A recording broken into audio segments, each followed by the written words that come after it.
Imagine your brain, wallet, and body is a system. Today, we are going to fix one. Imagine this. It is Monday morning. Liam wakes up with a plan. Today, he will finally finish that important project. He will exercise. He will reply to those important emails. He will learn that skill he has been postponing for 6 months. And maybe, just maybe, he will finally organize the mysterious pile of clothes on the chair. A pile that has now become part of the furniture. Liam gets out of bed feeling motivated. He makes breakfast. He opens his laptop. The project is right there. All he has to do is start. Then he thinks, maybe I should check my phone first. Just for 5 minutes. 5 minutes becomes 30. 30 minutes becomes an hour. Then Liam suddenly remembers that he needs to clean his room. So he cleans the room. Then he watches a video about productivity.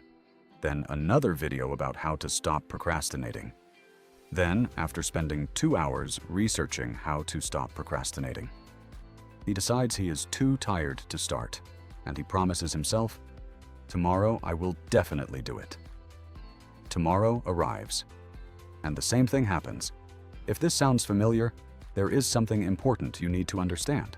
You are not necessarily lazy. You may not lack ambition, and you may not even lack discipline. Sometimes, procrastination is not a time management problem. It is an emotional management problem. And once you understand what is actually happening inside your brain, you can begin to break the cycle. Most people think procrastination looks like this. A person sits on the couch all day doing absolutely nothing. But real procrastination often looks very different. Sometimes you are extremely busy. You answer emails, you clean your room, you organize your files, you research productivity apps, you watch videos about self-improvement, you make beautiful plans, you create schedules, you download a habit tracker, you even choose the perfect color for your habit tracker. And somehow, you still haven't done the one thing that actually matters. That is the strange thing about procrastination. You can be incredibly busy while avoiding the most important task. Liam discovers this one Saturday morning. He has an important work project to complete, but instead of starting, he decides to clean his apartment. Now, normally, cleaning is a good thing, but Liam's apartment has been messy for 3 months. Suddenly, the moment he has important work to do, he becomes deeply passionate about organizing socks. He finds a sock under his bed, a sock he had already emotionally accepted as dead. Suddenly, Liam is cleaning the windows, rearranging furniture, organizing cables, and somehow researching the correct way to fold towels. The project? Still untouched. This is not always laziness. Often it is avoidance. So why do we procrastinate? Because the brain is constantly trying to protect us from discomfort. Think about the task you have been avoiding. Maybe it is studying, starting a business, going to the gym, making an important phone call, applying for a job, creating content, or finally dealing with your finances. Now ask yourself, what do you feel when you think about doing it? Maybe anxiety, confusion, boredom, fear of failure, fear of making the wrong decision, or simply the feeling that the task is too big. Your brain notices that discomfort, and then it looks for an escape. This is where the phone suddenly becomes very interesting. The dishes become urgent, the refrigerator needs to be inspected, and you suddenly feel a powerful desire to learn everything about a completely unrelated subject. Your brain says, this task makes me uncomfortable. Then it offers you an alternative. Here, watch a video. And the moment you escape the difficult task, you feel relief. That relief is important because your brain learns from it. It begins to think, interesting. Whenever we feel uncomfortable, we escape. And escaping makes us feel better. So the next time the task appears, your brain remembers. Difficult task equals discomfort. Distraction equals relief. And the procrastination loop becomes stronger. The loop usually looks like this. First, there is a task. Then comes discomfort. Then comes avoidance. Then comes temporary relief. And finally, guilt. And this is where many people make a mistake. They think the solution is to become more motivated. So they watch motivational videos. They create a new schedule. They buy a new notebook. They promise themselves, "This time I will be disciplined." But motivation is unreliable. It is like a friend who promises to help you move house. They sound very enthusiastic, until moving day arrives. The real solution is not to wait until the task feels comfortable. The real solution is to make starting less uncomfortable. Here's something interesting. Sometimes you are not avoiding the entire task. You are avoiding the feeling associated with the task. Liam may say, "I don't want to work on this project." But what he may actually mean is, "I don't want to feel confused," or "I don't want to discover that I am not good enough," or "I don't know where to start," or "This task feels so large that I don't know how to finish it." The brain hates uncertainty. When the next step is unclear, the task feels bigger. Imagine standing at the bottom of a huge mountain. Someone says, "Climb to the top." Your brain immediately thinks, "That sounds exhausting." But what if someone says, "Walk to that tree"? That feels much easier. Then, walk to the next rock. Then, take another step. The mountain has not changed, but your perception of the task has changed. And this is the first practical solution. Make the next step obvious. Not the entire project, just the next step. The brain is often not afraid of the first step. It is afraid of the imaginary 500 steps that come after it. Liam decides to try something different. Instead of telling himself, "I must finish this entire project today," he says, "I will work on it for 5 minutes." That's it. 5 minutes. No pressure to finish. No promise to become a completely different person. He opens the document, writes the title, adds one idea, then another. 5 minutes pass. And something interesting happens. The task begins to feel less threatening. Liam continues. Not because he suddenly became a productivity superhero, but because starting was the hardest part. This is called reducing activation energy. Activation energy is the amount of effort needed to begin an action.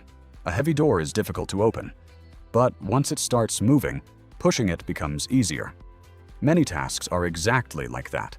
Starting is the heavy door. The first few minutes require the most mental resistance.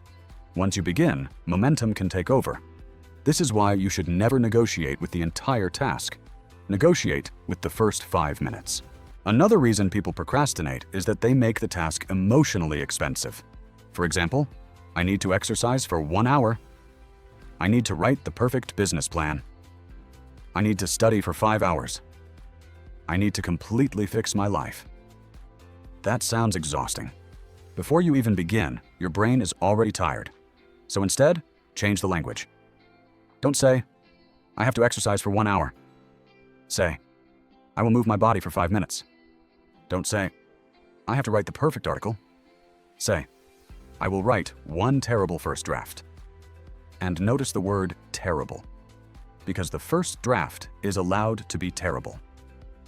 Your first workout is allowed to be unimpressive. Your first business idea is allowed to be rough. Your first video may not be perfect. Your first attempt at anything is usually a little embarrassing. That is normal. You do not need to create the final version. You only need to create version 1. Liam finally understands something. Perfectionism is sometimes procrastination wearing a very professional suit. It sounds intelligent. It says, "I am not avoiding the task. I am simply waiting for the perfect conditions." And the perfect conditions never arrive. The lighting is wrong. The mood is wrong. The equipment is wrong. The timing is wrong. The weather is wrong. And somehow the moon is also responsible. At some point, you have to start before you feel ready. There is another powerful way to reduce procrastination. Remove unnecessary decisions. Every decision requires mental energy. If you decide every morning whether you will exercise, you may eventually decide not to exercise. But if your workout clothes are already prepared, your shoes are already beside the door, and your workout time is already scheduled, you have fewer decisions to make. The habit becomes easier to begin. This is why routines are powerful. They reduce the number of conversations you have with yourself. Because sometimes, the biggest obstacle is not the task. It is the internal debate. Should I do it now? Maybe later. Should I start? Maybe after lunch. Should I exercise? Maybe tomorrow. Should I eat healthy? Well, this pizza does have vegetables on it. Liam begins creating simple rules. After breakfast, he works for 25 minutes. After work, he walks for 10 minutes. Before bed, he reads 2 pages. He no longer needs to make the decision from scratch every day. The decision has already been made. And that is powerful. Now, not all procrastination is the same. There are at least 2 important types. The first is comfort procrastination. This is when you avoid something difficult because something more comfortable is available.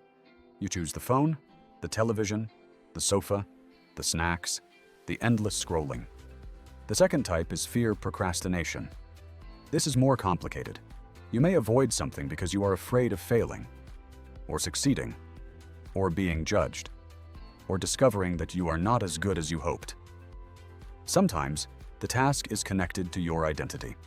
Liam may say, "I want to start creating videos." But deep down, he may be thinking, "What if nobody watches?" So he delays, because as long as he has not started, he has not failed. This is a clever psychological trick. If you never try, you can always imagine that you could have succeeded. But imagination is not the same as progress. Eventually, you have to exchange the fantasy of success for the experience of trying.